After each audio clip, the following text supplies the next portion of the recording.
Ngabebe nyokon si bocil anu keur ogo lanjut we ieu teh nyen es buah besti. Biasa we ieu teh nya beurang keneh teh hayang ngabebeurang keur maita si bocil hayang susu hayu cenah cek papana teh urang meuli rujakeun kana grog hayu lah cenah tegaskeun. Biasa we ari beurang keneh mah geuning di jalan teh mani lenglang nya besti cararaang bari teu pati loba anu ngaliwat ke keur momeureun ieu teh beurang nya sarare. Tah biasana mah besti di dieu teh rame nya ngabuburit teh eta nu jualan takjil teh meni loba cenah da urang mah can pernah nya besti. Can pernah ngajaran ngabuburit kitu aya lain ngabebeurang mah nya ieu teh besti. Arek ngabuburit kumaha pan meureun saha nu masak lamun urang ngabuburit mah nya. Singkat cerita geus tepi we bestinya ieu teh di reuma caritana teh arek meuli jang rujakeun teh geuning besti efek teh da kaporotan teuing geus barareak da batur mah atuh teh tadinya balanya teh ti isuk keneh ari ieu wayah kieu kakarek ngencar nya teh da ti isuk teh ka mana-mana besti geunah we di imah. Ngagogoler besti kumahanan ngajabrek ke tongoy we geus datang wegah kitu teh geuning caritana meuli rujakeun geus beres ieu teh nya besti hayu we lanjut urang mulang ayeuna mah da geus teu keuna ari jalan-jalan keur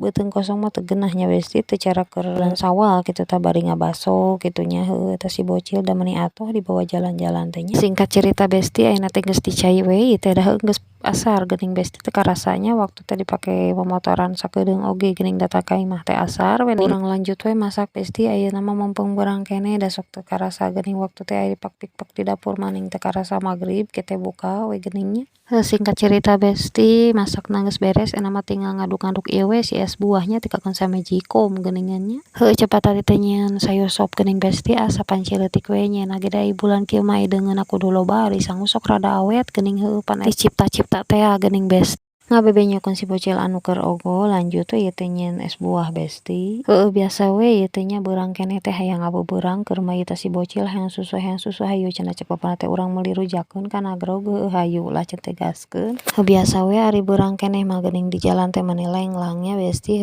cararaang bari teu pati loba anu ngaliwat ke keur momeureun ieu teh beurang nya sarare. Tah biasana mah besti di dieu teh rame nya ngabuburit teh eta nu jualan takjil teh meni loba cenah da urang mah can pernah nya besti. Can pernah ngajaran ngabuburit kitu aya lain ngabebeurang mah nya ieu teh besti. Arek ngabuburit kumaha pan meureun saha nu masak lamun urang ngabuburit mah nya. Singkat cerita geus tepi we bestinya ieu teh di reuma caritana teh arek meuli jang rujakeun teh geuning besti efek teh da kaporotan teuing geus barareak da batur mah atuh teh tadinya balanya teh ti isuk keneh ari ieu wayah kieu kakarek ngencar nya teh da ti isuk teh ka mana-mana besti geunah we di imah. Ngagogoler besti kumahanan ngajabrek ke tongoy we geus datang wegah kitu teh geuning caritana meuli rujakeun geus beres ieu teh nya besti hayu we lanjut urang mulang ayeuna mah da geus teu keuna ari jalan-jalan keur beuteung kosong mah teu geunah nya besti teu cara keur sawal kitu tah bari ngabaso kitu nya eta si bocil da meuni atoh dibawa jalan-jalan.